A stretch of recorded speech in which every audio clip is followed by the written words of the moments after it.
یزیدی بھاگ جاتے ہیں گھما کر جنگ سے منڈی، حسینی کرتے ہیں جب تک کہ گردن کٹ نہیں جاتی۔ السلام علیکم ورحمۃ اللہ وبرکاتہ۔ وعلیکم السلام ورحمۃ اللہ وبرکاتہ۔ نحمده ونصلي ونسلم على رسوله الكريم، اما بعد، فاعوذ باللہ من الشیطان الرجیم، بسم اللہ الرحمن الرحیم۔ الف لام میم ذالک الکتاب لا ریب فیہ، صدق اللہ العظیم وبلغنا رسولہ النبی الامین الکریم، وَنَحْنُ عَلَى ذَلِكَ لَمِنَ الشَّاهِدِينَ وَالشَّاكِرِينَ وَالْحَمْدُ لِلَّهِ رَبِّ الْعَالَمِينَ۔ ایک بار محبت کے ساتھ درود شریف پڑھیں۔ اللہم صلی علی سیدنا مولانا محمد بارک وسلم صلاۃ و سلام علیک یا رسول اللہ صلی اللہ تعالی علیہ وسلم۔ واہ کیا جود و کرم ہے شہ بطحا تیرا، سبحان اللہ سبحان اللہ۔ واہ کیا جود و کرم ہے شہ بطحا تیرا، نہیں سنتا ہی نہیں مانگنے والا تیرا۔ یا رسول اللہ تیری شوکت کا علو کیا جانے، خسروا عرش پہ اٹھتا ہے فریرا تیرا۔ میں تو مالک ہی کہوں گا کہ ہو مالک کے حبیب، یعنی محبوب و محب میں نہیں تیرا میرا۔ ایک بار پھر محبت کے ساتھ درود پاک پڑھیں۔ اللہم صلی علی سیدنا مولانا محمد بارک وسلم السلام علیکم یا رسول اللہ صلی اللہ تعالی علیہ وسلم۔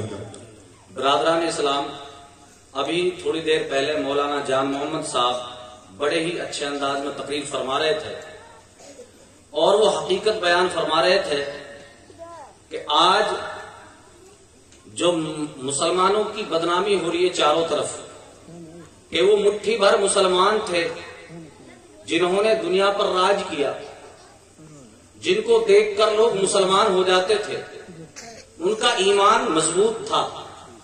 آج جو کچھ بھی ہو رہا ہے اس کے ذمہ دار ہم خود ہیں۔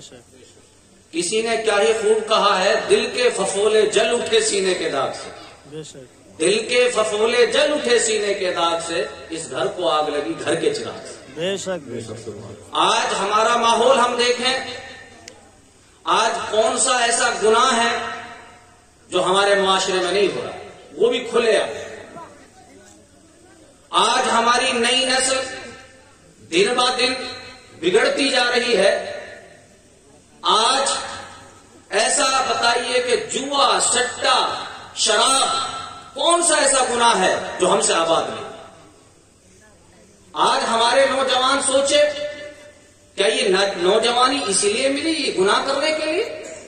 میرے آقا صلی اللہ علیہ وسلم نے پتھر کھائے، لوگوں نے آپ کو دیوانہ کہا، کیسے کیسی مشکلیں آپ کے سامنے آئی، مسلمانوں نے کتنا ظلم برداشت کیا، پھر یہ دین کی تبلیغ ہوئی، یہ ہم تک پہنچا، اور آج ہمارا حال یہ ہوا پڑا ہے۔ ویسے ہم سچے مسلمان ہیں، لیکن جوا ہم کھیلتے ہیں، سٹا ہم سے آباد ہے، شراب کو پانی کی طرح استعمال ہم کر رہے ہیں، حرام کمائی ہمارے گھر میں آ گئی۔ حدیث پاک میں جو مولانا صاحب نے فرمایا کہ بھئی حدیث پاک ہے کہ ماں جو ہوتی ہے، بچے کا پہلا مدرسہ ماں ہے۔ بے شک بے شک۔ سب کچھ ماحول جو پکڑتا ہے بچہ گھر سے پکڑتا ہے۔ بے شک۔ اب بتائیے، بچہ چوری کرتا ہے بچپن میں، موبائل چرا کے لایا، پیسے چرا کے لایا، اور ماں بجائے ڈانٹنے کے اس سے کہتی ہے کہ بیٹا جلدی چھپا دے کوئی دیکھ نہ لے۔ کوئی چیز ہے تو دکھانا مت، ابھی ایک آدھ مہینہ اس کو رہنے دینا۔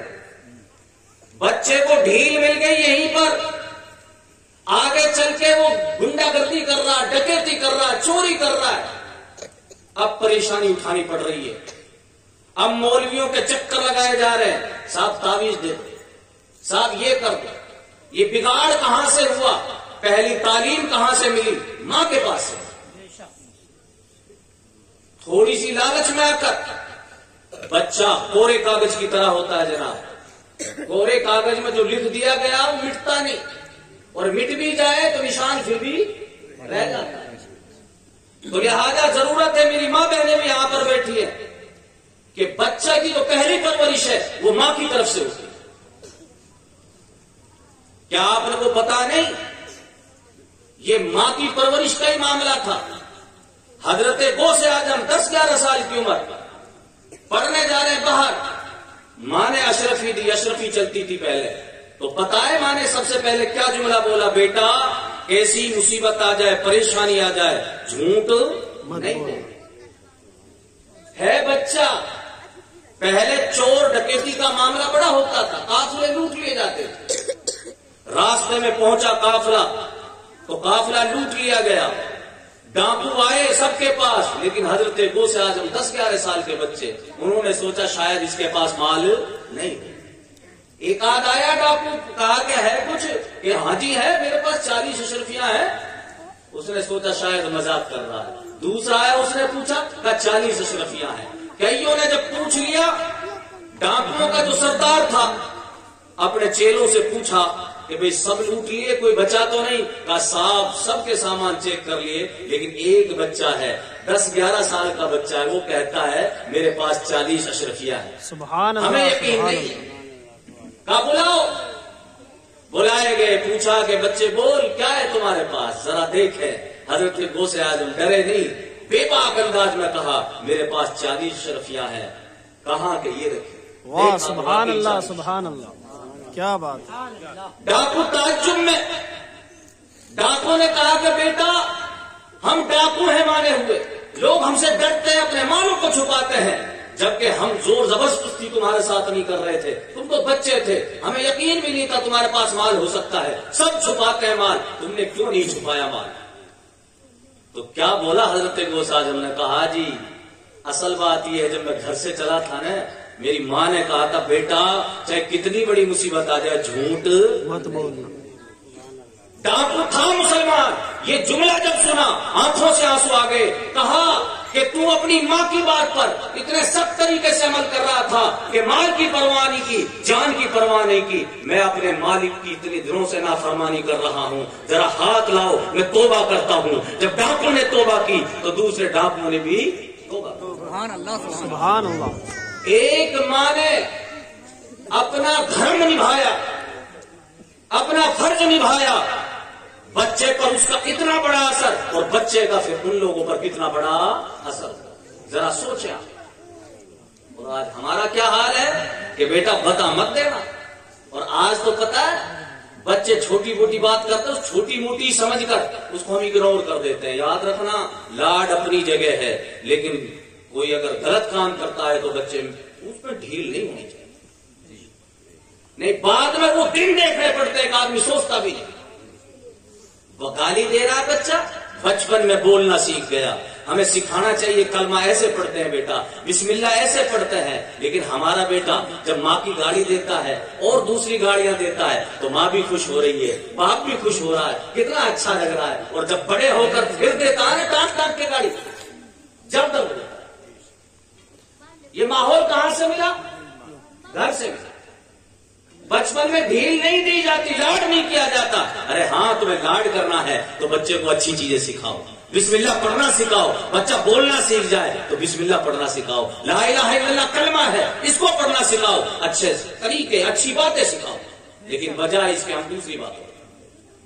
اچھا آج نئی نسل ہماری خراب ہو رہی ہے. آپ کسی دنیا دار سے پوچھو اس کا جواب نہیں دے گا کہ بھئی نئی نسل ہماری خراب کیوں ہو رہی ہے. آپ کو پتا ہے نئی نسل جو خراب ہو رہی اس کی وجہ کیا ہے؟ تو قرآن و حدیث کی روشنی میں یاد رکھنا, جیسے فصل میں غلط دوا ڈال دی جاتی تو فصل برباد ہو جاتی ہے, تو جس طرح غلط دوا سے فصل برباد ہو جاتی ہے اسی طرح غلط غذا سے نسل برباد ہو جاتی ہے. واہ واہ کیا بات ہے, کیا اشارہ. آج ہم سوچتے ہیں پیسہ ہو چاہے جیسا ہو, مسلمانوں یہ پتا نہیں مرنا بھی ہے, اس قبر کے اندر بھی جانا ہے. آج دنیا میں تو ہمارے ماں باپ مدد کے لیے آ جاتے ہیں, کوئی پریشانی آ جاتی تو پریوار والے دوڑ دوڑ کر آتے ہیں. لیکن اس کوٹری, اندھیری کوٹری قبر, اس کی طرف بھی دھیان رکھو. اس میں جانا ہے, وہاں نہ باپ جائے گا, نہ ماں آئے گی, نہ بیوی آئے گی, نہ وہ اولاد آئے گی جس کے لیے رات دن تم یہ کر رہے ہو. آج ہمارا کیا حال ہوا پڑا ہے. تو غلط غذا اگر اولاد کو ہم کھلائیں گے تو وہ اولاد کبھی ماں باپ کی فرما بردار نہیں ہو سکتی، کبھی بھلائی کی امید نہیں ہو سکتی۔ اور پھر یاد رکھنا یہی اولاد ہے جب غلط غذا سے پرورش کریں گے، قسم خدا کی آزما کر دیکھ لینا، یہ ماں باپ کو پھر پیٹتے۔ ارے باپ سے اگر یہ کہہ دیا کہ باپ بس رہ نہیں دے، بڑی باپ سو گئے تو یہ تماچا ہی تو مار دیا۔ جی مار دیا۔ کیا بات، یہ کیا ہے جو ماں کے لیے اور باپ کے لیے ایسا جملہ بولے؟ یہ حرام غذا اور حرام کمائی کا نتیجہ۔ مسلمانوں یاد رکھنا، میں قرآن و حدیث کی روشنی میں، علماء کرام یہاں تشریف فرما ہے، حرام غذا اگر کوئی استعمال کرتا ہے، نہ اس کی نماز قبول ہے، نہ اس کے روزے قبول ہے، نہ اس کی دعا قبول ہے، گھر میں برکت ختم۔ آج سوچتے ہیں بھئی زمین بڑی ہو جائے میری، بلڈنگ بڑھیا بنا لوں میں، چاہے گلا کاٹ کر بناؤں۔ مسلمانوں یاد رکھنا، اصل آخرت میں تو عذاب ہی ہے، حرام کمائی سے کبھی آدمی چین میں نہیں رہ سکتا، دنیا میں بھی نہیں رہ سکتا۔ ڈھیل ملتی ہے اللہ کی طرف سے، لیکن ایک نہ ایک دن اس کا اینڈ خراب ہے۔ تو لہذا حرام کمائی سے اپنے آپ کو بچائیں، ورنہ یاد رکھنا اگر حرام کمائی سے ہم اپنے آپ کو نہیں بچائیں گے تو ہماری نسلیں برباد ہو جائیں۔ میرے آقا صلی اللہ علیہ وسلم کی بارگاہ میں ایک شخص آیا، عرض کیا یا رسول اللہ، میں چاہتا ہوں کہ جب بھی میں دعا کروں تو وہ قبول ہونی چاہیے، مستجاب الدعوات بننا چاہتا ہوں۔ میرے آقا نے فرمایا دو چیزوں کو لازم پکڑ لو، حلال کھانا اور سچ بولنا، ان دو چیزوں کو لازم پکڑ لو، جو بھی دعا مانگو گے قبول ہے۔ اور یہی دو چیزیں ہم سے چھوٹی پڑی ہیں، نہ حلال کمائی ہے اور نہ سچ ہے۔ آج تو جھوٹ پہ جھوٹ، جھوٹ پہ جھوٹ، اور یہ موبائل جب سے چلا ہے تو زیادہ ہی جھوٹ بولنے لگ گئے۔ پہنچے پاستا میں، کہاں پہنچ گیا، جھوٹ پہ جھوٹ۔ تو لہذا مسلمانوں آج ضرورت اس بات کی ہے کہ ہم اپنے بچوں پر دھیان رکھیں۔ ایک جانور کا گم ہو جاتا ہے بندے کا، مسجدوں میں اعلان کروا دیتا ہے کہ ہمارا جانور گم ہو گیا، ہمارا بچہ کہاں ہے، صبح سے شام تک اسکول سے پڑھ کر آیا، مدرسے سے پڑھ کر آیا، اس کے بعد کہاں کھیل رہا ہمیں معلوم نہیں، شام کو مغرب ہو جاتی ہے، عشاء ہو جاتی ہے، ہمیں فکر نہیں۔ پتہ جب چلتا ہے کہ جب بچہ بگڑ کر بالکل تیار ہو جاتا ہے، پورا تیار ہو جاتا ہے، جب فکر ہوتی ہے کہ ہمارا بچہ، یہ بچپن سے لے کر 17-18 سال تک کی جو عمر ہے، یہ مین عمر ہے بچے کی، اگر اس میں بچے کا خیال رکھ لیا جائے تو انشاءاللہ مجھے امید ہے کہ بعد میں بچہ بگڑتا نہیں، یہی عمر رہتی بگڑنا شروع کر۔ حدیث پاک کا مفہوم ہے کہ اگر آپ کو دیکھنا ہے نا کہ بچے کا کردار کیسا چل رہا ہے تو اس کے دوستوں کو دیکھ لو، اس کو دیکھ لو، دوست کو۔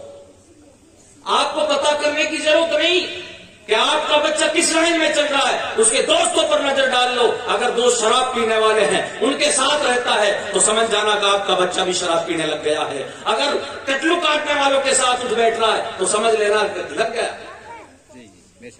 لیکن آج اس چیز کا ہم دھیان نہیں رکھتے ہیں، تو ضرورت ہے اس بات کی اپنے بچوں کو ایسے ماحول سے دور رکھیں، اور انشاءاللہ ایسے ماحول سے جب ہم دور رکھیں گے، ہمت مردہ مدد خدا، آدمی جب کوشش کرتا ہے تو انشاءاللہ اللہ تعالیٰ کی مدد ساتھ ہے۔ تو میں عرض کر رہا تھا کہ پہلا بچے کا جو مدرسہ ہے ماں کی گود ہے۔ حضرت بابا فرید عمر ابھی 7 سال، ماں حضرت بابا فرید کی تہجد گزار، نماز کی پابند، اللہ کی ولی۔ حدیث پاک کا حکم ہے 7 سال کا جب بچہ ہو جائے تو نماز کا حکم، 10 سال کا ہو جائے تو مار مار کر پڑھاؤ۔ میں اتنے حاضرین یہاں پر بیٹھا ہے کوئی اس حدیث پر عمل کرنے والا کہ 7 سال کا بچہ ہو جائے تو نماز کا حکم دیتا ہے کوئی؟ 10 سال کا بچہ ہو جائے تو نماز نہ پڑھنے کی وجہ سزا دیتا ہے؟ نہیں دیتا۔ ہاں ہمارا بچہ 10 سال کا ہو جائے تو کام کے لیے تو بھیجتے ہیں، نہ جائے تو پیٹ بھی دیتے ہیں، اور چیزیں دنیا کے جتنے کام ہیں سب کے لیے کہہ دیتے ہیں، لیکن جو نماز کا معاملہ ہے خود ہی نماز نہیں پڑھتے تو بچے کو کیا کہتے؟ حضرت بابا فرید کی والدہ 7 سال کا بچہ ہوا، حدیث پاک کے حکم کے مطابق کہا والدہ نے بیٹا فرید نماز پڑھا کر۔ اب بچہ 7 سال کا، کتنی عمر ہوتی 7 سال کی؟ کہا اماں میں نماز پڑھوں گا تو کیا ملے گا؟ تو والدہ نے کہا کہ بیٹا جب تو نماز پڑھے گا تو نماز پڑھنے سے اللہ شکر دیتا ہے، چینی کو کچھ جو شکر بولتے ہیں، ہمارے یہاں چینی کو چینی بولتے ہیں، وہ شکر بولتے ہیں۔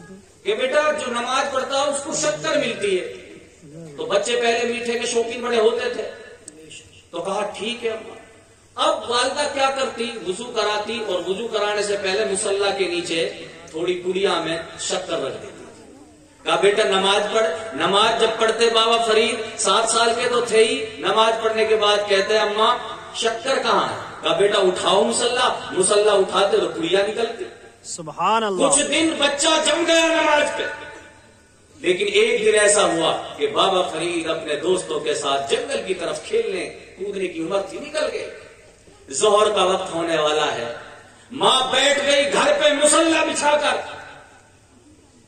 ظہر کا وقت ہونے والا ہے, اللہ کی بارگاہ میں سجدہ ریز ہے, سجدہ میں ہے ماں آپ کی, اور دعا کر رہی ہے رو رو کر, مولا یہاں تک پہنچانا میرا کام. روزانہ میرے قابو میں رہتا تھا بچہ, میں رکھ دیتی تھی پڑیا چینی کی شکر کی, لیکن آج میرے قابو سے بچہ باہر ہے, جنگل میں ہے. میرا بچہ نماز پڑھے گا اور پھر دیکھے گا شکر, میں تو رکھوں گی نہیں شکر. آج شکر نہیں ملے گی, کہیں ایسا نہ ہو بھروسہ ٹوٹ جائے, میری محنت رائگاں ہو جائے. ماں جب دل سے دعا دیتی ہے تو قسم خدا کی ماں کی دعا اولاد کے حق میں اس طرح ہوتی ہے جیسے نبی کی دعا امت کے حق میں. سبحان اللہ. بے شک ماں رو رو کر دعا کر رہی ہے. ادھر بابا فرید نے اپنے دوستوں سے کہا اذان ہو گئی بھائی چلو نماز پڑھتے ہیں. کہا نماز کہاں رے, اب بھوک بھی لگی ہوئی ہے, نماز پڑھیں گے تو شکر دیتا اللہ. بچے تھے دوسرے یار دوست, انہوں نے کہا یار یہ تو بڑی اچھی بات, بھوک ویسی لگی ہوئی ہے, جنگل میں گھوم رہے ہیں صبح سے, نماز پڑھ لیتے ہیں. نماز پڑھی, کپڑا وغیرہ بچھا کے نماز پڑھنے کے بعد کہا دوستوں نے سے فرید کہاں ہے شکر؟ کہا اٹھاؤ کپڑا. کپڑا اٹھایا, قسم خدا کی آج پڑیا نہیں تھی بلکہ شکر کا خزانہ. واہ واہ سبحان اللہ. بابا فرید گھر پر آئے, والدہ دعائیں کر رہی تھی. جیسے ہی بابا فرید آئے گھر پر مسکرائے, کہا اماں ٹھیک ہو؟ اماں نے کہا کہ بیٹا نماز پڑھ لی؟ کہا اماں نماز پڑھ لی. کہا شکر ملی؟ کہا اماں آج تو کمال ہو گیا, اس لیے تو میں ہنس رہا ہوں, روزانہ تو پڑیا ملتی تھی, آج پورا شکر کا خزانہ ملا. ماں نے کہا بیٹا روزانہ شکر تو میں رکھتی تھی, آج یہ شکر خود مالک کے کائنات نے رکھی, خود اللہ تعالیٰ نے رکھی. اس لیے یہ لقب ہے گنج شکر. بابا فرید کا لقب کیا ہے؟ گنج شکر, شکر کا. تو مسلمانوں ہمت مردہ مدد خدا, آدمی جب کوشش کرتا ہے تو اللہ کی مدد ساتھ میں رہتی ہے. تو لہذا میں عرض کروں گا کہ ہم اپنی اولاد کو پرورش ڈھنگ سے دیں. انشاءاللہ اگر آپ چٹنی روٹی بھی کھلائیں گے حلال کمائی سے تو قسم خدا کی اس کا اثر ہی الگ ہے. حرام کمائی کھانے والی اولاد کبھی ماں باپ کی خدمت نہیں کر سکتی, فرما برداری نہیں کر سکتی, یہ یاد رکھیں. جنگل کے اندر ایک شخص موسیٰ علیہ السلام کے زمانے میں دعا کر رہا ہے, رو رو کر. دھوپ پڑ رہی ہے, بڑی تیز گرمی کا موسم, کافی دیر ہو گئی دعا کرتے کرتے. حضرت موسیٰ علیہ السلام کلیم اللہ جو اللہ سے کلام کرتے, عرض کی مولا یہ بندہ دھوپ میں پریشانی میں کافی دیر سے دعا پہ دعا کرے جا رہا ہے, مولا اس کی دعا قبول کر لے. اللہ کی طرف سے آواز آتی ہے موسیٰ یہ ایڑی رگڑ رگڑ کر مر بھی جائے نا پھر بھی اس کی دعا قبول کیوں نہیں ہوگی؟ آواز آتی ہے کہ موسیٰ یہ کھاتا حرام ہے, پیتا حرام ہے, پہنتا حرام ہے. حرام کمائی سے اس کا لباس آتا ہے, حرام کمائی سے اس کا کھانا پینا چلتا ہے, اور جو حرام کھاتا ہے اس کی دعا قبول نہیں. لہٰذا مسلمانوں چاہتے ہو کہ ہماری نمازیں قبول ہو جائیں, چاہتے ہو ہماری دعائیں قبول ہو جائیں, چاہتے ہو ہماری نیکیاں قبول ہو جائیں, تو حرام سے توبہ کرو. انشاءاللہ اگر ہم توبہ کریں گے سچے دل سے تو اللہ ہماری توبہ قبول کرنا. تو بہرحال اس بات کی ضرورت ہے کہ ہم اپنے ماحول کو سدھاریں, اپنے بچوں کی پرورش کریں. میں نے جس آیت کریمہ کی تلاوت کی, اللہ تعالیٰ نے قرآن مقدس میں ارشاد فرمایا الف لام میم ذالک الکتاب لا ریب فیہ. علماء کرام یہاں تشریف فرما ہے. الف لام قرآن شریف میں الف لام را ہا میم عین سین قاف, یہ حروف مقطعات کیا بولتے ہیں ان کو؟ حروف مقطعات. ان کا ترجمہ, ان کا مطلب کیا ہے اللہ اور اس کا رسول جان. ذالک الکتاب لا ریب فیہ, رب فرماتا ہے یہ کتاب اس میں کوئی شک نہیں. کون سی کتاب؟ قرآن. قرآن میں کوئی شک نہیں, یہ سچی کتاب ہے. قرآن سچی کتاب ہے. لیکن مسلمانوں آج ہم کتنا عمل کر رہے ہیں قرآن؟ آج قرآن کی تعلیم کے مطابق کس طرح ہم زندگی گزار رہے ہیں؟ آج قرآن کی تعلیم کی طرف ہماری توجہ کتنی؟ آج قرآن کی تعلیم دینے والوں کی طرف کتنی توجہ ہے ہماری؟ ذرا اس پر غور کریں. کہتے ہیں صاحب ہمارے گھر میں برکت نہیں ہوتی ہے, ہمارے گھر میں پریشانیاں ہیں. قسم خدا کی, جس گھر میں قرآن کی تلاوت ہونے لگ جائے اس گھر میں برکتوں کا نزول ہونا شروع ہو جاتا ہے. ساری مصیبتیں, پریشانیاں, یہ بھوت پریت جنات, ان سب کا اثر, جادو ٹونا سب ختم ہوتا ہے. یہ اللہ کا کلام ہے, جہاں پڑھ دیا گیا تو سمجھ لینا ساری مصیبتیں دور ہو جائیں گی. لیکن بات اصل یہ ہے, اخلاص ہونا چاہیے, دل سے کام ہونا چاہیے. ایسا نہیں آج تو صرف ہم نے سوچ رکھا ہے کہ صرف قرآن شریف تعویذ کے لیے, قرآن شریف ایصال ثواب کے لیے. نہیں مسلمانوں, قرآن شریف جس میں سب کچھ ہے لیکن بس عمل کرنے والا چاہیے. آج ہماری معاملہ کیا ہے قرآن شریف کا؟ ہم اپنے بچوں پر انگلش پڑھانا, ہندی پڑھانا. میں نہیں کہتا کہ انگلش اور ہندی بہت اچھی بات ہے, اگر ہم دنیاوی تعلیم حاصل نہیں کریں گے تو یاد رکھنا ترقی کیسے کرنی ضروری ہے. لیکن اسلامی تعلیم اگر زیادہ نہ ہو تو اتنی تو ہونی چاہیے کہ بچے کو پتا چل جائے حلال کیا ہے, حرام کیا ہے, نماز پڑھنے کا طریقہ کیا ہے, باپ کا انتقال ہو گیا غسل کیسے دیا جائے گا, جنازہ کیسے پڑھی جائے گی, قبرستان چلے گئے تو فاتحہ پڑھنی ہے, دعا کرنی ہے, کس طرح ہوگی ہمیں پتہ ہی نہیں. جب تک نہیں جڑیں گے اسلامی تعلیم سے تو ہمیں پتا کیا چلے گا, ہمارے بچوں کو پتا کیا چلے گا. تعجب ہوتا ہے, باپ کا انتقال ہو گیا, بیٹا انتظار کر رہا ہے, مولانا صاحب آئیں گے, غسل دیں گے, آج آخری غسل ہے, اسے پتا نہیں بیچارے کو بیٹا انجینئر ہے, بیٹا ڈاکٹر ہے, بڑی تعلیم حاصل کی ہے, لیکن باپ کو غسل دینا نہیں جانتا کیونکہ اسلامی تعلیم باپ نے کبھی دلوائی. ذمہ داری ماں باپ کی تھی. آج بچہ آخری غسل سے محروم کیوں ہے پتہ ہی نہیں. تو لہذا ضرورت اس بات کی ہے مسلمانوں, قرآن شریف کو معمولی سمجھ رکھا آپ نے. ہاں حدیث پاک کا مفہوم ہے کہ کل قیامت کے دن کچھ لوگ ایسے ہوں گے ان کے سروں پر تاج رکھا جائے گا, ایسا تاج رکھا جائے گا جس کی چمک دمک کو دیکھ کر لوگ کہیں گے یہ نبی ہے کہ شہید ہے کہ ولی ہے, کون ہے جن کے سر پر اتنا قیمتی تاج رکھا گیا. جواب آئے گا یہ نہ نبی ہے, نہ ولی ہے, نہ شہید ہے, یہ وہ بندہ ہے جس نے اپنے بچے کو دنیا میں قرآن پڑھانا سکھایا. سبحان اللہ. تو جس کا بچہ قرآن پڑھنا سیکھ جائے اس کے ماں باپ کو کل قیامت کے دن اتنا بڑا انعام ملے گا. جب ماں باپ کو اتنا بڑا انعام ملے گا تو بچے کو کتنا بڑا انعام. سبحان اللہ. سبحان اللہ. ایک قرآن شریف پڑھنا سیکھ جائے بچہ تو اتنا بڑا انعام ہے. مسلمانوں جس کا بچہ عالم بن جائے, حافظ قرآن بن جائے, مفتی بن جائے تو پھر اس کا معاملہ ہے. سبحان اللہ. قرآن کی تعلیم کو یوں سمجھ رکھا. ہاں اشارہ کتنا اچھا دیا علماء کرام نے. دنیاوی تعلیم بھی بچے حاصل کرتے ہیں, اسلامی تعلیم بھی حاصل کرتے ہیں. ایک بچہ جاتا اسکول میں بستا رہتا ہے, 8, 10, 15 کتابیں ہوتی ہیں, پیٹھ پر لاد کر لے جاتا ہے بستے. بے شک. ایک مسجد میں مدرسے میں جا رہا, اما پارا یا قرآن شریف کو لے کر سینے پہ رکھ کے لے جا رہا ہے.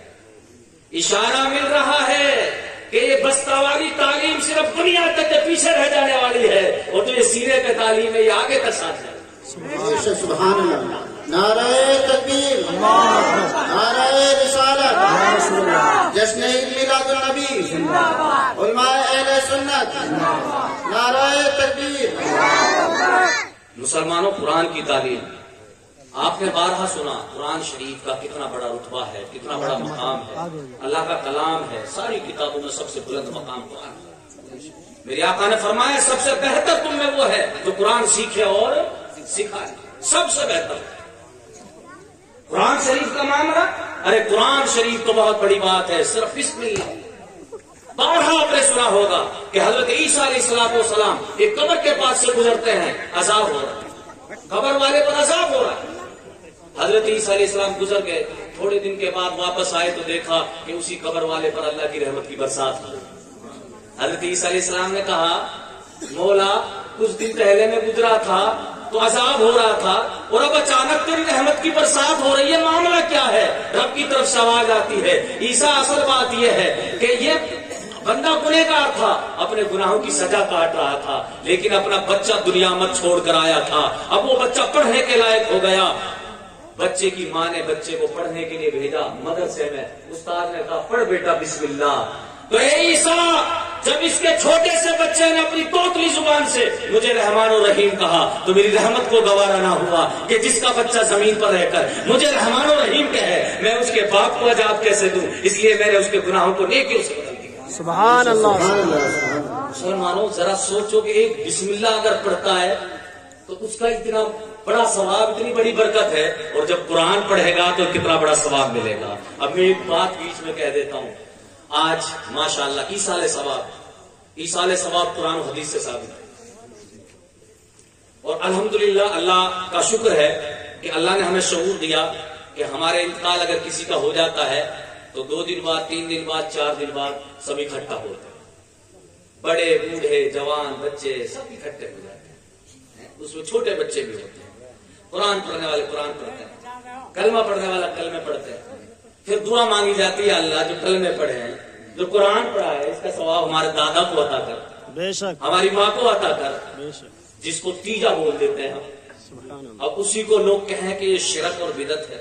مسلمانوں ذرا سوچو، تیجا شرک بدعت اگر کہتے ہیں تو تیجا میں ہوتا کیا؟ قرآن پڑھا جاتا ہے یا کلمے پڑھے جاتے ہیں؟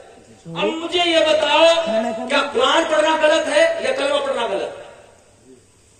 ارے ہے غلط. سن لے جو کچھ بتا رہا ہے. قرآن پڑھنا اس کا ثواب، کلمہ پڑھنا حدیث پاک میں آیا، میرے آقا نے فرمایا جس مرنے والے کی طرف سے 70,000 یا 1.25 لاکھ کلمے پڑھ لیے جاتے اللہ اسے بخش دیتا. سبحان اللہ. سبحان اللہ. نہیں بلکہ حدیث کہتی ہے. اچھا لوگ ایصال ثواب سب کرتے ہیں، سبھی کرتے ہیں، جو منع کرتے ہیں وہ بھی کرتے ہیں. صاحب میرا ذخیرہ ہو رہا ہے، میرا یہ ہو رہا ہے. ارے اچھی بات ہے، ذخیرہ ہو رہا تیرا. تو ایک بندہ اگر پڑھتا ہے 1.25 لاکھ کلمے تو مہینہ بھی لگ سکتا ہے، 1.5 مہینہ بھی لگ سکتا ہے. اور وہ اکیلا ہے، گنہگار ہے، نیک ہے، کچھ اللہ بہتر جانے. لیکن جہاں سارے اکٹھے ہو رہے ہیں، بڑے بھی ہیں، بوڑھے بھی ہیں، بچے بھی ہیں، ان میں پتہ نہیں کون ایسا بچہ ہے یا کون ایسا آدمی ہے کہ جس کی وجہ سے سب کی دعا. سبحان اللہ. سبحان اللہ. پھر یہ غلط کیسے ہے؟ جس میں قرآن پڑھا جائے، کلمے پڑھے جائیں. ارے ہاں بس اس کو کا تیجا نہیں کہنا چاہیے. بھائی تیجا نہیں تو کوئی اور نام رکھ دو، کچھ اور نام رکھ دو، قرآن خوانی رکھ دو. پڑھو تو صحیح، کرو تو صحیح کام. بھائی ناک پہ اگر مکھی بیٹھ جائے تو ناک کو نہیں کاٹا جاتا، مکھی کو اڑائے. اگر تمہیں غلط لگتا ہے تیجا تو قرآن خوانی کہہ دو، ایصال ثواب کی محفل کہہ دو، کچھ بھی کہہ دو. پر تیسرے دن نہیں کہ بھائی چوتھے دن کرو، دوسرے دن کرو. تو بہرحال مسلمانوں یہ آج نئی باتیں، اللہ رحم فرمائے. بس یہ دیکھ لیں کہ بھئی اس میں پڑھا کیا جا رہا، قرآن پڑھا جا رہا، کلمے پڑھے جا رہے ہیں. ضروری نہیں آپ چڑوں پر پڑھو، آپ کنکریوں پر پڑھ دو، تسبیحوں پر پڑھ دو. چڑوں پر کوئی پڑھا، چنا صرف گنتی کے لیے ہوتا ہے. کس کے لیے ہوتا ہے؟ گنتی کے لیے. چنا پڑھا نہیں جاتا. یہ کان کھول کر سن لے آپ، چنا کو پڑھا ہاں صرف چنا گنتی کے لیے. چنا پڑھا جاتا ہے، اس کو بکھیر دیتے ہیں نا، بے ادبی ہوتی ہے. چنا اگر پڑھا جائے، بکھر جائے، پہلی بات تو چنا پڑھا نہیں جاتا ہے.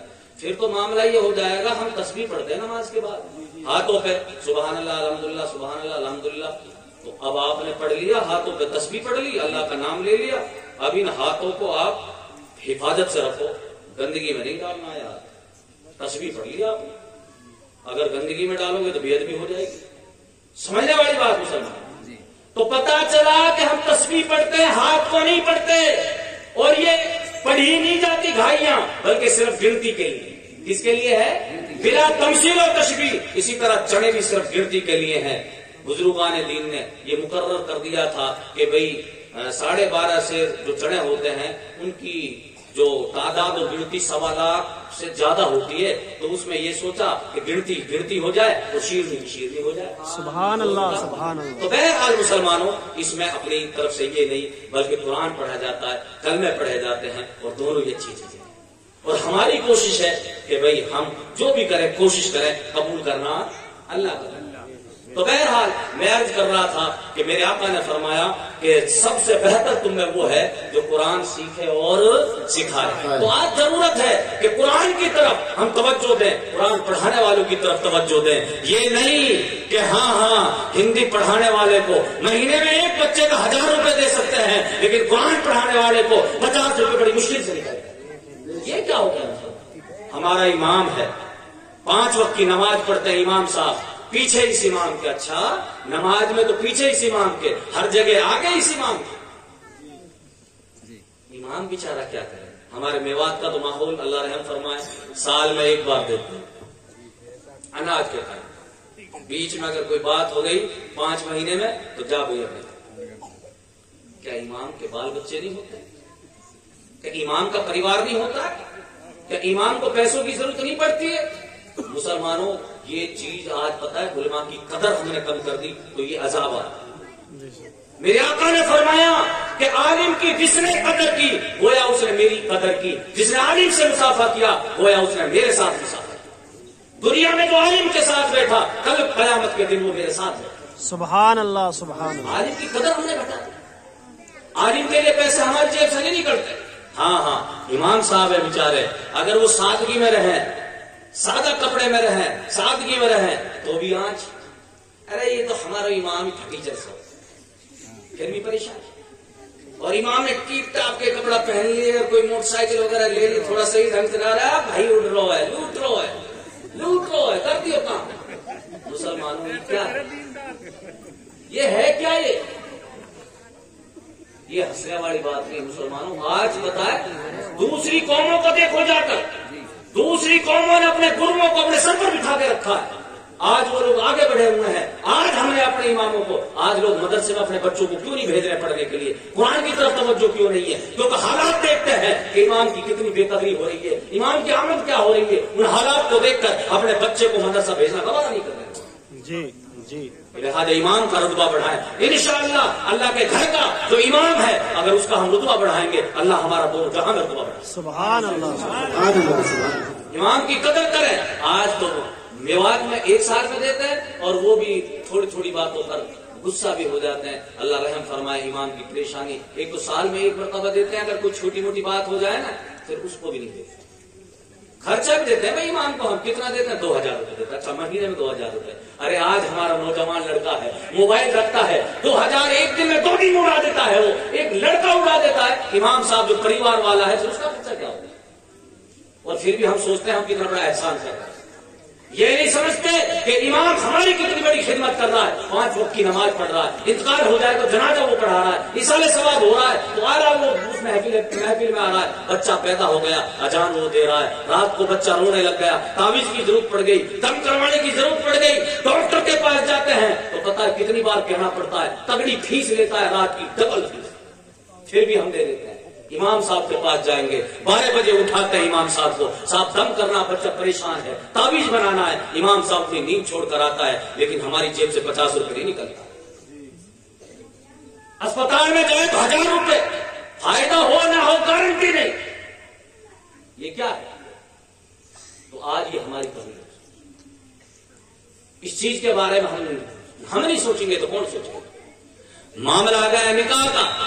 امام صاحب کو 2-4 نکاح کے سال میں وہ کچھ آمد ہوتی ہے. تو آج ہمارے مسلمانوں کے حالات ایسے ہیں, جاتے ہیں بازار کے صاحب کپڑا دے دو. اب بڑیان نے بھی پتہ ہے کہ بھائی کس کے لیے چاہیے, کہ امام صاحب کے. اچھا ادھر رکھا ہے, انہیں پتا ہی گھٹیا لے, گھٹیا کپڑا, گھٹیا لنگی, گھٹیا صافی دے دی گئی. اب چھانٹنا باٹنا نہیں, دے دی. پہنچ گئے صافی کپڑا, جبکہ شادی میں اصل کیا ہے؟ نکاح. اصل نکاح میں کوئی خرچہ نہیں, اور دوسری فضولیات ہے, لاکھوں روپے کا خرچہ, لاکھوں کا, جو شریعت میں جائز نہیں.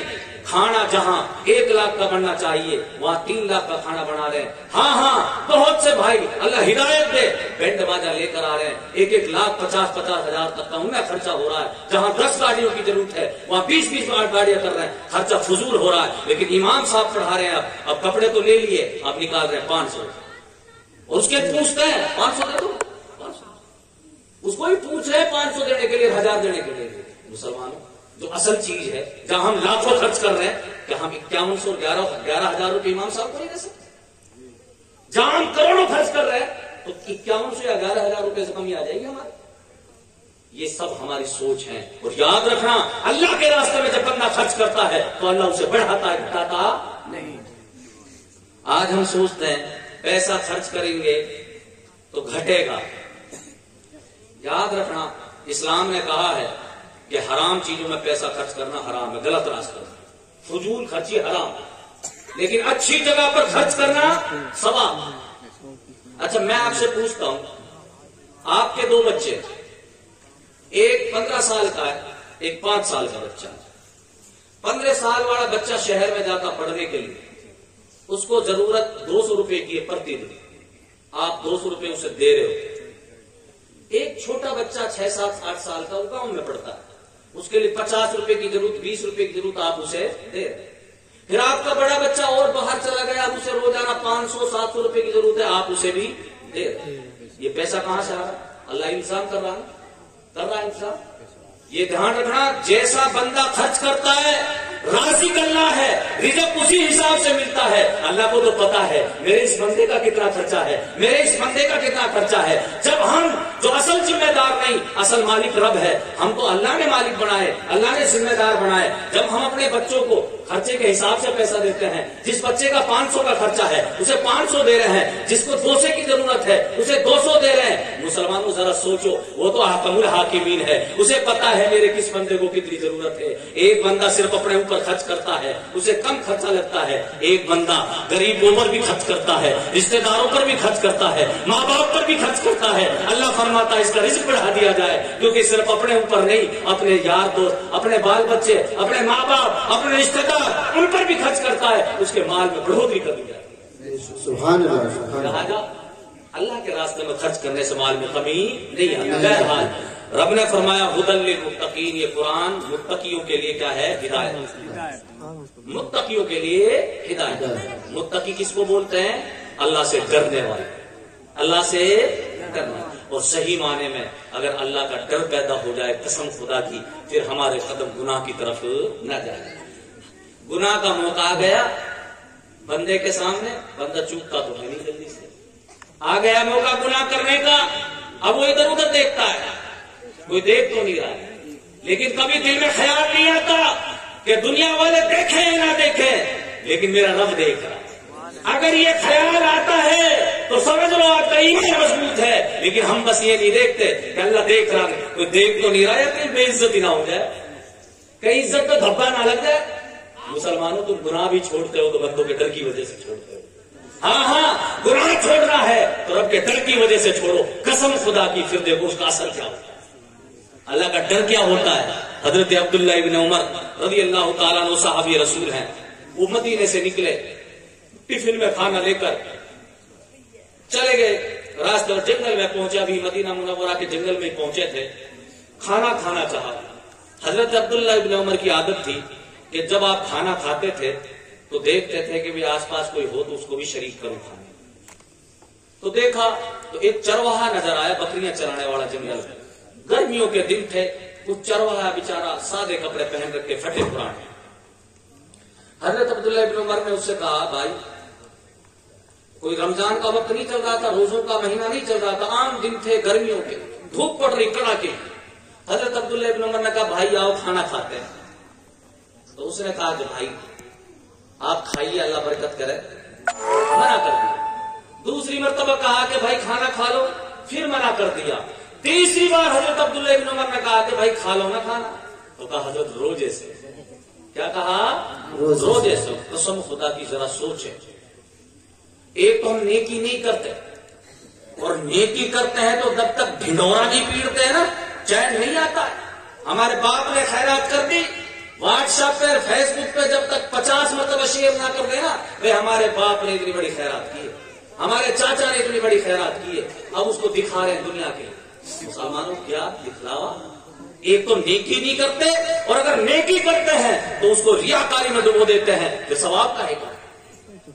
دکھلاوا مسلمانوں یاد رکھنا, دکھلاوا اگر جس نیکی میں آ گیا تو سمجھ لینا آپ کا معاملہ ختم. یہ تو وہ والا معاملہ ہو جائے گا کہ بھئی 2 آدمیوں کی ملاقات ہوئی, ایک کا نام عبد الرشید، ایک کا نام عبد الغنی. کہا کہ بھائی نام کیا ہے آپ کا؟ تو کہہ رہا میرا نام حاجی عبد الغنی ہے. کیا نام ہے؟ حاجی عبد الغنی. ارے نام تیرا عبد الغنی ہے، حاجی لگانے کی کیا ضرورت ہے؟ یہ بتانا چاہ رہا ہے اب میں حج کر کے آ گیا. کیا حاجی اس لیے کیا تھا لوگ اس سے حاجی تھے؟ کہا حاجی عبد الغنی. ابھی سامنے والا بڑا سمجھدار تھا. کہا آپ کا نام کیا ہے؟ کہا میرا نام ہے نمازی عبد الرشید. تعجب میں نمازی عبد الرشید. تو کہا تعجب مت کر، جب تو ایک بار حج کر کے حاجی عبد الغنی بن سکتا ہے تو میں تو دن میں 5 ٹائم کی نماز پڑھتا ہوں، میں نمازی عبد الرشید نہیں بن سکتا. یہ اس کو سبق سکھانے کے لیے. تو مسلمانوں دکھلاوا نہیں ہونا چاہیے. تو میں عرض کر رہا تھا کہ جب تیسری مرتبہ حضرت عبداللہ ابن عمر نے کہا بھائی کھانا کھا لے، تو تیسری مرتبہ میں اس نے کہا حضرت میں روزے سے نفلی روزہ رکھا ہوا ہے، تو رمضان تو چل نہیں رہا تھا، نفلی روزہ. حضرت عبداللہ ابن عمر تعجب میں پڑ گئے، صحابی رسول ہے، یار کمال کی بات ہے، گرمی پڑ رہی ہے، دھوپ کڑاکے کی، علاقہ ریگستان کا، اوپر سے یہ چرواہا بکریاں چرا رہا ہے، اور پھر روزے سے. لوگ رمضان میں روزے نہیں رکھتے، کپڑے پھٹے پرانے. حضرت عبداللہ ابن عمر نے سوچا کہ یار ان کو چیک تو کرنا چاہیے کہ یہ خالی روزہ یہ رکھتے ہیں یا حقیقت میں متقی اور نیک آدمی. کیونکہ ضروری نہیں ہے کہ ہر روزہ رکھنے والا نیک ہو، ہر حج کرنے والا نیک ہو، ہر نماز پڑھنے والا نیک ہو، ہر داڑھی والا نیک ہو. ایسا ضروری نہیں ہے. ہم نے دیکھا بہت سے نمازیوں کو 5 ٹائم کی نماز پڑھتے ہیں، تاش کھیلتے رہتے ہیں، گناہ پہ گناہ کرتے رہتے ہیں. حاجی دیکھے بہت سے شراب تک پی رہے لوگ. تو ضروری نہیں جس نے حج کر لیا انہیں کی کرنے لگتا ہے. تو حضرت عبداللہ ابن عمر نے دل میں خیال کیا ٹٹوڑا جائے اس کو کہ واقعی نیک ہے یا نہیں، صرف روزہ ہی رکھتا ہے. تو بکریاں تھی تقریباً 400-500. کہا کہ جی یہ بکریاں ہیں، ان میں سے ایک بکری بھیج دو نا مجھے، اس بکری کی قیمت بھی آپ کو دوں گا، اسے یہاں ذبح کریں گے، تم بھی کھانا میں بھی کھاؤں گا، گوشت اپنے گھر تم بھی لے جانا میں بھی لے جاؤں. کہا جناب معذرت چاہتا ہوں، یہ میری بکریاں نہیں ہیں، میں تو فلانے کا نوکر ہوں، میں تو گھاڑی پہ چلا.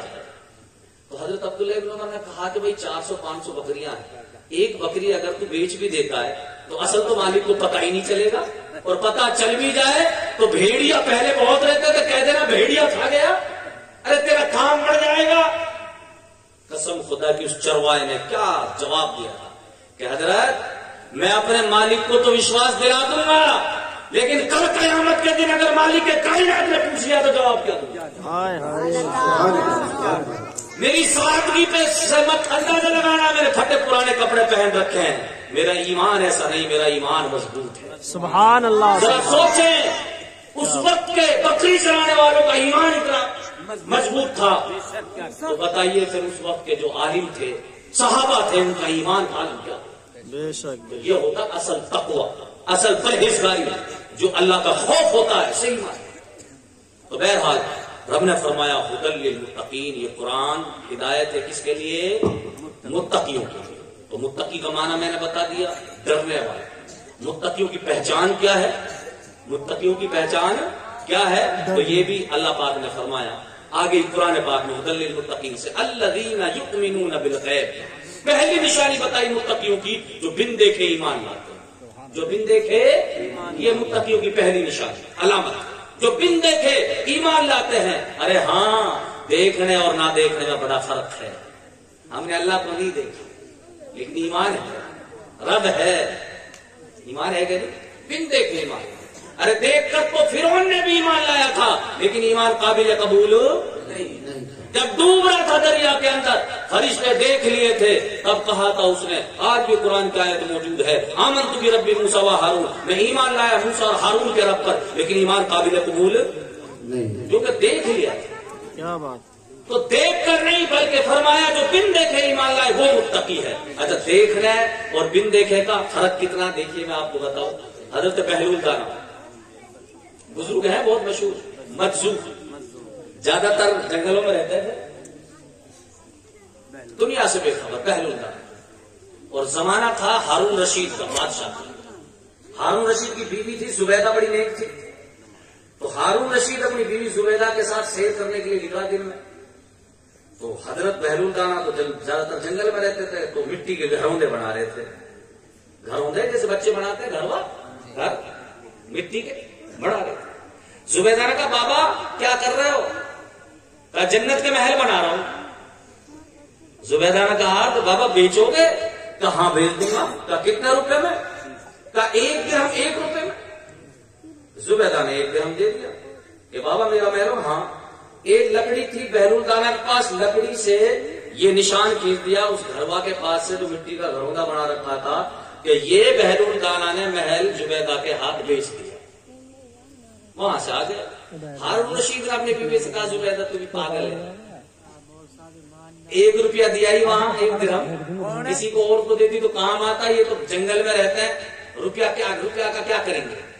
کہ مٹی کا جنت کا محل خرید لیا. تو زبیدہ نے کہا میں نے خریدا ہے، میں جانوں میرا کام جانوں. گھر پر آ گئے. آنے کے بعد جب سوئے تو ہارون رشید نے خواب میں دیکھا کہ جنت میں سیر کر رہے ہیں ہارون رشید. تو دیکھا کہ محل ہے، اس کے دروازے پر لکھا زبیدہ خاتون. تو ہارون رشید نے سوچا میری بیوی ہے کا محل ہے، اس میں داخل ہو جاؤں. جیسے داخل ہونا چاہا، داخل نہیں ہونے دیا. کہا کہ میری بیوی کا محل ہے. کہا جو بیوی کا وہ اس کے آدمی کا، یہ دنیا کا معاملہ ہے، یہاں تو جو جس کا ہے اسی کا. واہ سبحان اللہ. جنت کا محل مل گیا. نیند کھلی ہارون رشید کی تو کہا اپنی بیوی سے زبیدہ جلدی چلو بابا کے پاس لے چلو. یہ بابا اللہ کے جو ولی ہوتے ہیں، ارے ہاں خدا ہوتا ہے، خدا ایک ہے، اس کے سوا کوئی دوسرا خدا نہیں. لیکن جو خدا کے ولی ہے وہ خدا سے جدا نہیں ہے. اللہ نے ان کو پاور دیا، اختیار دیا ہے. کہا بابا کے پاس لے چلو. کہا صبح تو ہونے دو، صبح چلیں گے. صبح گئے بابا کے پاس. بابا کا تو کام ہوئی گھروندے بنانا مٹی کے. تو ہارون رشید نے کہا بابا کیا کر رہے ہو؟ کہا جنت کے محل بنا رہا ہوں. کہا بیچو گے؟ کہاں بیچ دوں گا. کتنے روپے میں؟ کہ پوری بادشاہت کے بدلے. ہارون رشید چونک گیا. ارے بھائی کل تو 1 روپے میں، آج پوری بادشاہت. قسم خدا کی آج نبی کے علم پر اعتراض کرتے ہیں لوگ، جب ان کے در کے قدا کے یہ علم ہے، جو ان کے نوکر غلام ہیں ان کے علم کا یہ معاملہ ہے، تو پھر میرے آقا کے علم کا معاملہ کیا ہوگا؟ بہلول دانا بولے ہارون تمہاری بیوی نے بن دے کے خریدا تھا، تم دیکھ کر آ رہے. ہائے سبحان اللہ. دونوں دیکھ کر آ رہے ہو رات میں خواب. تو یہ ہے اللہ کے ولیوں کا علم. ان کے در کے گدا بھر دیتے ہیں شاہان زماں کی جھولی. محتاج کا جب یہ عالم ہے تو مختار کا عالم کیا ہوگا؟ تو بہرحال رب نے فرمایا کہ متقیوں کی پہلی نشانی ہے کہ الذین یؤمنون بالغیب، جو ایمان لاتے ہیں بالغیب. دوسری نشانی وَيُقِيمُونَ الصَّلَاةَ، اللہ پاک فرماتا ہے متقیوں کی دوسری نشانی ہے نماز قائم کرنا. کیا کرتے ہیں؟ نماز قائم کرتے ہیں. تو نماز دوسری پہچان ہے. آج نماز سے ہم دور ہیں. مسلمانوں یاد رکھو نماز کے بغیر چھٹکارا نہیں. سب سے پہلے اگر پوچھ ہوگی تو بندے سے نماز کی. اگر نماز کے حساب میں کامیاب تو ہر چیز میں کامیاب. تو لہٰذا نمازوں کی پابندی کریں. اور ایک یاد رکھیں ہمارے بھائی جو نماز پڑھتے ہیں، نماز کو نماز کے طریقے سے پڑھو. مسلمانوں آج معاملہ یہ ہوا پڑا، ایک تو بہت سے بھائی نماز نہیں پڑھتے ہیں. جو نماز پڑھتے ہیں وہ بھی صحیح ڈھنگ سے نہیں پڑھ رہے. نماز پڑھنے گئے وضو کی جلدی امام صاحب نے جماعت شروع کر دی. اب ہم نے وضو کی کچھ نہیں کی، آستین چڑھا دی ہم نے یوں، اور ادھر امام صاحب نماز میں رکوع میں جانے والے ہیں. ہم نے جلد بازی میں کیا کیا، ایسی آستینی چڑھی ہوئی اور نیت باندھ لی. نیت باندھنے کے بعد آدھی اللہ اکبر کھڑے ہو کر، آدھی اللہ اکبر رکوع. کپڑا صحیح کیا ہی نہیں، آپ کی نماز شروع. اگر شروع کی جو تکبیر تحریمہ ہے اللہ اکبر، اگر کھڑے ہو کر نہیں کی پوری، آدھی کھڑے ہو کر آدھی رکوع میں کی ہے تو آپ کی نماز شروع. دوسرا یہ اگر آدھی آستین سے زیادہ کپڑا چڑھا ہوا ہے، مڑا ہوا ہے، ایک ٹی شرٹ کا الگ حکم ہے، اس میں مڑا ہوا نہیں رہتا ہے. ہمارا کرتا ہے یا شرٹ ہے یہاں تک، اور ہم نے موڑ دیا آدھی کلائی سے زیادہ اگر مڑا ہوا ہے، اسی حالت میں ہم نماز پڑھتے ہیں تو نماز مکروہ تحریمی واجب لیا. کیا بات. لوٹانے کا حکم. پھر دوسرا کام یہ بھی کرتے ہیں ہم کہ تو کرتے ہی نہیں واپس، پھر نماز شروع کر دی، اب آرام سے اپنا کام کر رہے ہیں. ایسا آرام سے ایسا آرام سے، جبکہ نماز کی حالت میں عمل، اس سے نماز ویسی عمل کثیر سے.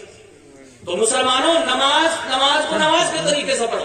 پھر ایک یاد رکھیں، ہم جا رہے ہیں مسجد میں، کس کی بارگاہ میں جا رہے ہیں؟ احکم الحاکمین کی بارگاہ میں جا رہے ہیں. آج پتا ہے کسی دنیاوی نیتا کے پاس جاتے ہیں, کسی افسر کے پاس جاتے ہیں تو اس کے دفتر میں جانے سے پہلے ہم اپنے کپڑوں کو دیکھتے ہیں, بالوں کو دیکھتے ہیں, کوئی بٹن وغیرہ کھلی تو نہیں, سب کچھ دیکھتے ہیں. اس کے بعد جاتے ہیں, کہیں ڈر رہتا ہے کہیں ایسا نہ ہو کہ ہمارا جغرافیہ بگڑا ہوا ہے, ہمارے کپڑوں کی کنڈیشن ٹھیک نہیں ہے, ہمارے چہرے کی جغرافیہ ٹھیک نہیں ہے, اگر ہم جائیں تو کہیں بجائے بننے کے کام بگڑ نہ جائے. جب ایک دنیاوی افسر اور دنیاوی نیتا کے سامنے اتنا سنبھل کر جاتے ہیں, کپڑے بھی اچھے پہن کے جاتے ہیں, صحیح سنبھال کے جاتے ہیں, جب احکم الحاکمین جو سارے مالکوں کا مالک ہے, رب کائنات ہے, ہر چیز کا پیدا کرنے والا ہے, اس کی بارگاہ میں ہم نماز پڑھنے جا رہے ہیں, کپڑے کا کوئی پتہ نہیں کیسا کپڑا ہے, کہیں پیٹرول لگا ہوا ہے, کہیں کالا تیل لگا ہوا ہے, کہیں چارے کا نشان لگا ہوا ہے, کہیں سبزی کا نشان لگا ہوا ہے, کہیں سے کپڑا مڑا ہوا ہے, کہیں سے لٹک رہا ہے, ہمیں کوئی فکر نہیں, یہ پتہ نہیں ہم کہاں جا رہے ہیں نماز پڑھنے.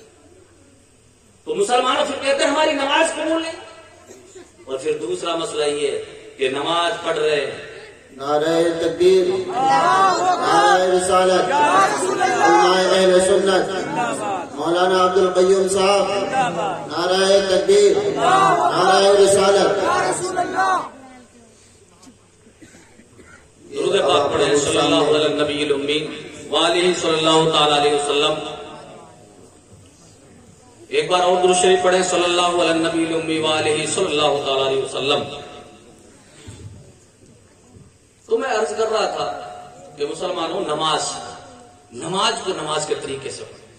نماز مسجد میں پڑھ رہے ہیں ہم, جبکہ نماز کا معاملہ یہ ہونا چاہیے, میرے آقا نے فرمایا جب تم نماز پڑھو تو دل میں یہ یقین اور تصور کر لو کہ اللہ کو تم دیکھ رہے, اللہ کو, اور اگر یہ نہ کر سکو تو دل میں یہ خیال اور یقین جما لو اللہ ہمیں دیکھ رہا ہے. اور بے شک اس حالت میں نماز پڑھیں. اس حالت میں اگر نماز پڑھیں گے تو انشاءاللہ پھر جب نماز پڑھیں گے تو دنیا کا خیال نہیں ہے. آج پتا ہے نماز پڑھ رہے ہیں آرام سے, ہمیں سب کچھ پتا ہے, پتلیاں ہماری چاروں طرف چل رہی ہیں, نماز پڑھ رہے ہیں چاروں طرف ٹکر ٹکر دیکھ رہے ہیں, کون آ رہا کون جا رہا کون کیا کر رہا سب پتا ہے. اور پھر کہتے ہیں نماز پڑھ رہے ہیں ہم صحیح ڈھنگ سے, صاحب مولانا صاحب نماز ہی قبول نہیں ہوتی. تو نماز قبول کہاں سے ہوگی؟ نماز کو نماز کے طریقے سے.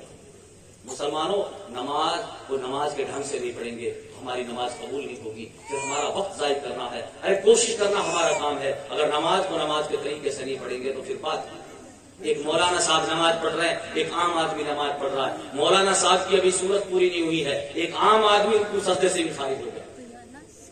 کتنا پڑھا لکھا ہے. ایک مولانا نے 8 سال لگائی مدرسے میں, اور اس سے جلدی ایک عام آدمی رکوع سجدہ بھی کر لیا, اور مولوی صاحب کی ابھی رکعت بھی پوری نہیں. یہ ہماری نماز ہے. مسلمانوں یہ نماز نہیں.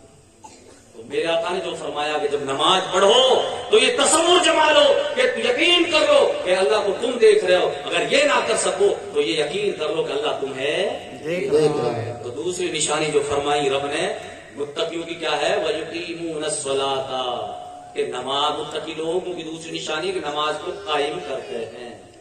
آخری انشاءاللہ اس کا ترجمہ اور تفسیر کر کے انشاءاللہ میں رخصت ہو جاؤں گا, کیونکہ آخری مقرر ان کی آپ کی تقریر سننے میں ہمارے خصوصی کی. اللہ تعالیٰ عمل کرنے کی توفیق عطا فرمائے. تو رب نے فرمایا تیسری نشانی متقیوں کی کیا ہے, وَمِمَّا رَزَقْنَاهُمْ يُنْفِقُونَ. رب فرماتا ہے جو کچھ ہم نے عطا کیا ہے اس میں سے وہ خرچ کرتے ہیں. جو متقی ہوتے ہیں نا اس میں سے وہ خرچ کرتے ہیں.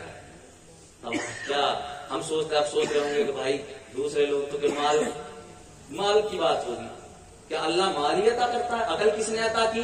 اللہ نے دی ہے نا. جسم, رزق, مال, دولت, عزت, یہ علم کس نے دیا؟ اللہ نے. تو صرف دولت مراد نہیں ہے.